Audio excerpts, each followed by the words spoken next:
할렐루야. 귀한 유튜브 말씀 나누는 시간을 함께하고 계신 관악사교구 성도님들을 진심으로 환영하고 축복합니다.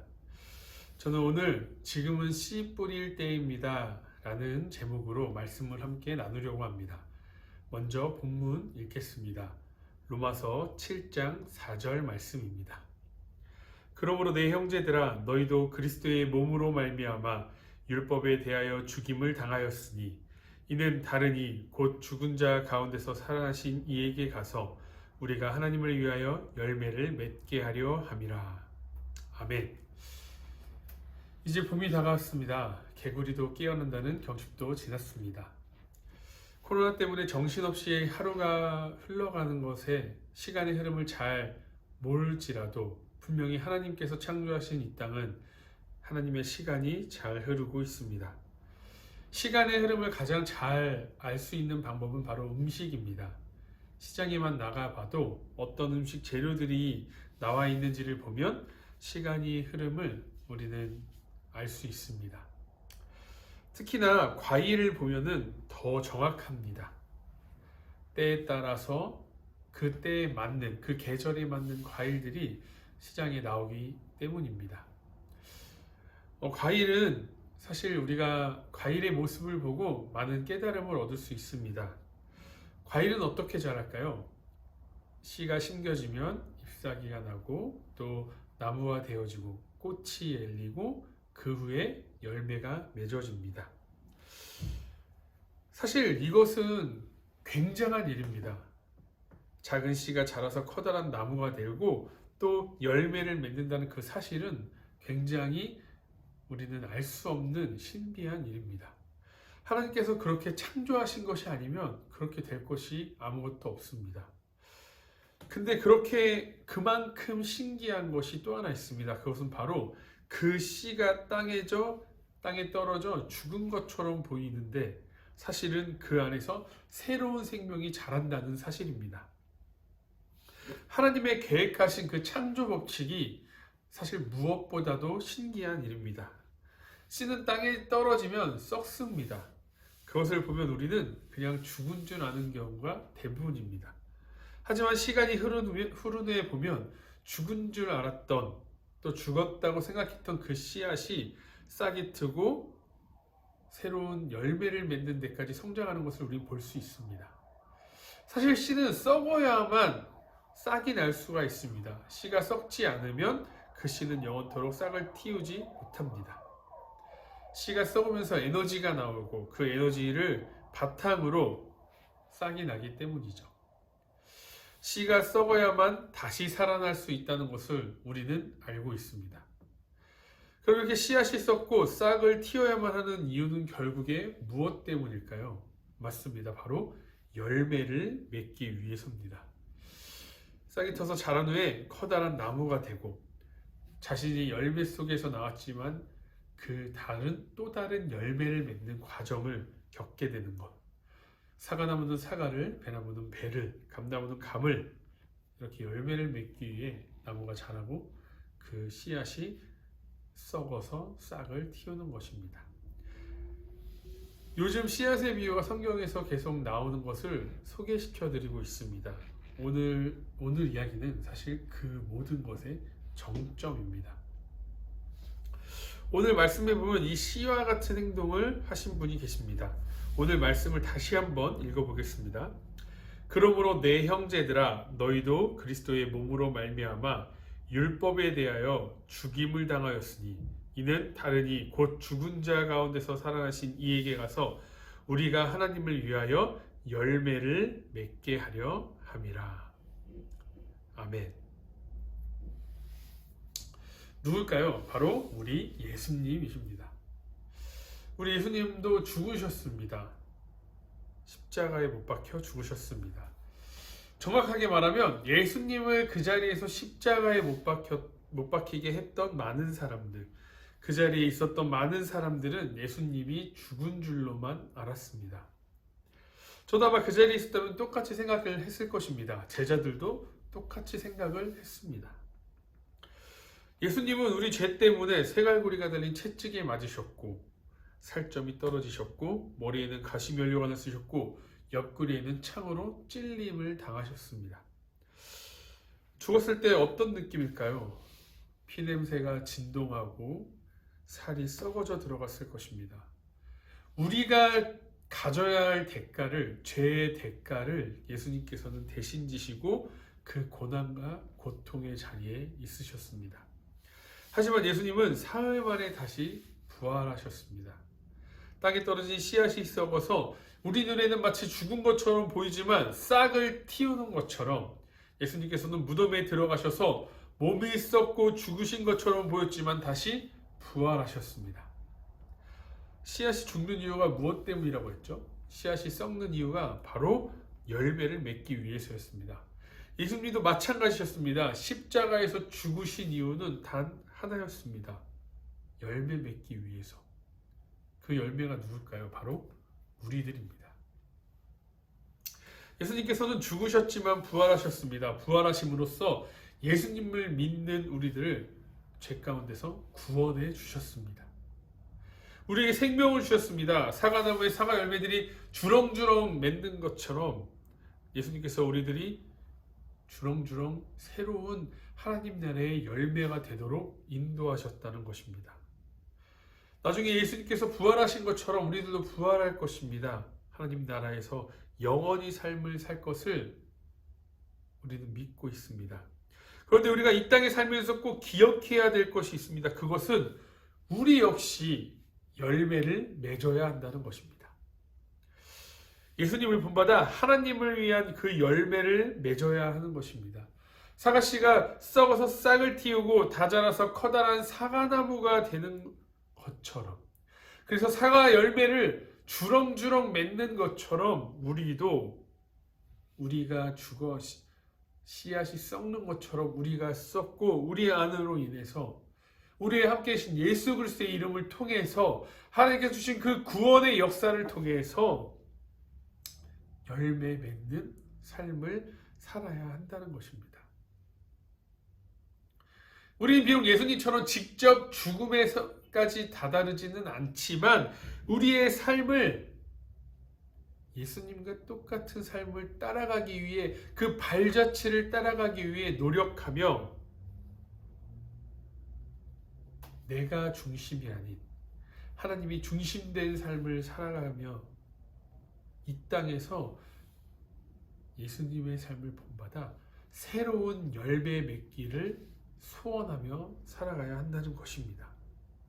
우리의 삶을 통해 예수 그리스도 형상이 나타나게 해야 한다는 것이죠.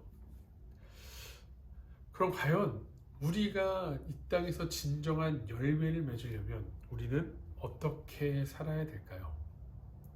첫 번째는 하나님의 말씀을 배워야 합니다.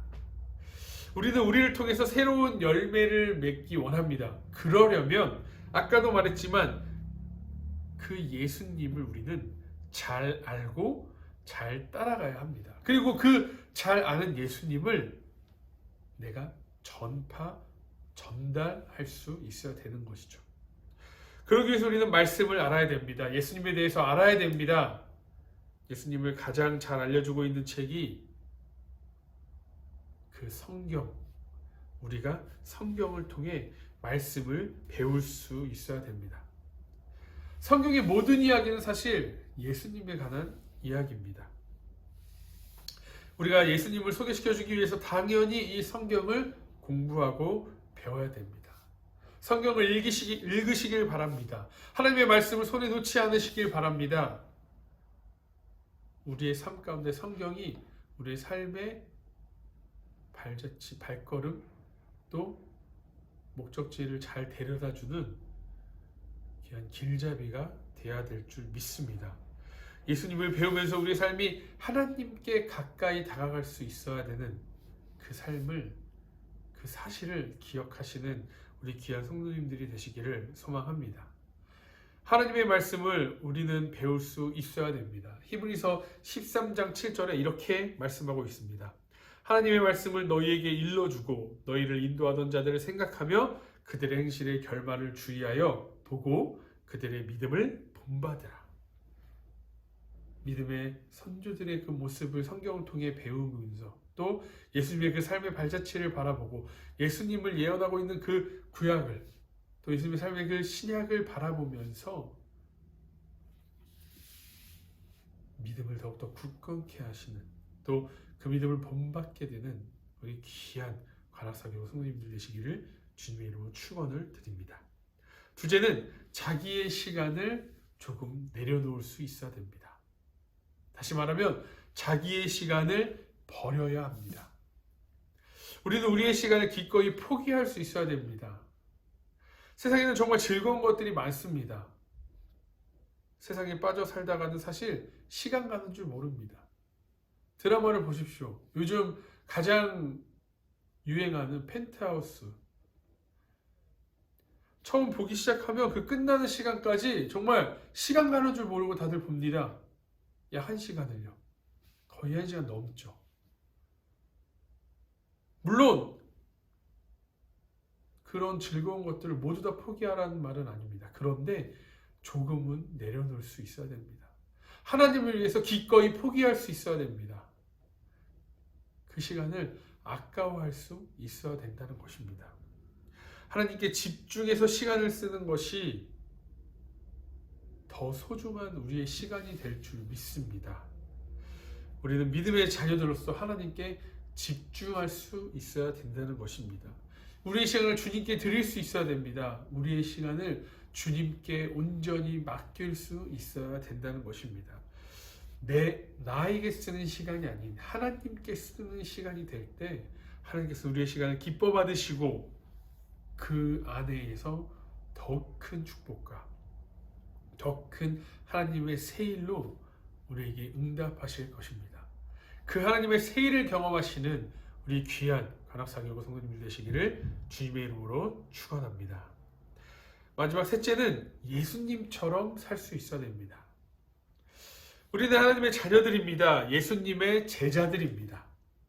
예수님의 발자취를 따라가기로 결정한 사람들이라면 우리는 예수님처럼 살 수 있어야 됩니다. 예수님처럼 살아가는 사람에게는 승리만 존재합니다. 하나님께서 우리의 삶을 실패로 두고 보지 않으십니다. 하나님께서 함께 하십니다. 하나님께서 도와주십니다. 하나님께서 은혜 부어주시고 축복 가운데 거하게 하시고 하나님의 계획대로 삶을 흘러가게 하십니다. 예수님을 따라가는 사람들은요. 예수님처럼 살기 위해 노력하길 바랍니다. 그냥 그렇게 살아가면 어떤 누구가 우리 삶을 바라봐도 우리의 삶은 아름다울 수밖에 없습니다. 교회가 많은 욕을 먹고 있습니다. 많은 믿는 사람들이 손가락질 당하고 있습니다. 왜 그럴까요? 사실 답은 하나입니다. 우리가 진짜 가르침인 예수님 그 진리를 온전히 바라보지 못하고 예수님처럼 살아가지 못하기 때문입니다. 우리가 예수님처럼 살아간다면 우리의 삶은 칭찬받아 마땅한 삶이 됩니다. 그리고 우리의 삶을 통해서 저절로 전도가 될 줄 믿습니다. 우리의 모습을 통해 하나님의 형상이 나타나는 귀한 우리 관악사교구 성도님들 되시기를 주님의 이름으로 축원드립니다. 결국 예수님을 전하려면 내가 죽어야 됩니다. 내 시간도 버려야 됩니다. 내 삶의 중심이 내가 아닌 하나님이 돼야 합니다. 그리고 하나님을 바로 믿고 세상의 손가락질과 세상의 판단과 세상의 결론이 아닌 하나님께서 계획하신 그 삶을 하나님의 판단으로 하나님께 후에 칭찬받을 나의 모습을 바라보며 나아갈 수 있어야 됩니다. 한 사람이라도 하나님께 돌아올 수 있도록 우리 삶을 주장하는 것, 그것이 내 삶이 진정한 씨앗, 진정한 하나의 미랄이 되는 길이라는 것을 꼭 기억하시고 그 길을 따라가시는 우리 귀한 관악사교 성도님들 되시기를 주님의 이름으로 축복합니다. 말씀을 맺겠습니다. 우리 주변엔 많은 믿지 않은 사람들이 있습니다. 우리 주변엔 많은 크리스천들을 싫어하는 사람들이 있습니다. 우리 주변엔 하나님을 여전히 알지 못하는 사람들이 있습니다. 그 사람들은 우리와 함께 동역할 수 있게 되는 사람들입니다. 그들을 위해 기도했으면 좋겠습니다. 그들에게 우리의 삶을 통해 예수님을 전달했으면 좋겠습니다. 그들에게 진정한 하나님의 자녀, 예수님의 제자들의 모습을 나의 모습을 통해 전달했으면 좋겠습니다. 우리 귀한 가락 4교구 성도님들은 그런 삶을 살길 소망합니다. 예수님께서 우리를 위해 십자가에 못 박혀 죽으셨습니다. 그리고 부활하셨습니다. 그리고 수많은 열매를 우리에게 보여주셨습니다. 이 예수님의 발자취를 따라가시는 우리 모두가 되길 소망합니다. 우리가 예수님의 열매라는 사실을 기억하시고 우리도 예수님처럼 수많은 열매를 맺게 되는 삶, 하나님 보시기에 성공한 삶, 그 삶이 나의 삶 되기를 스스로가 결정하시고 바라보시며 예수님의 그 삶을 따라가시는 우리 귀한 관악사교구 성도님 되시기를 주님의 이름으로 축원을 드립니다.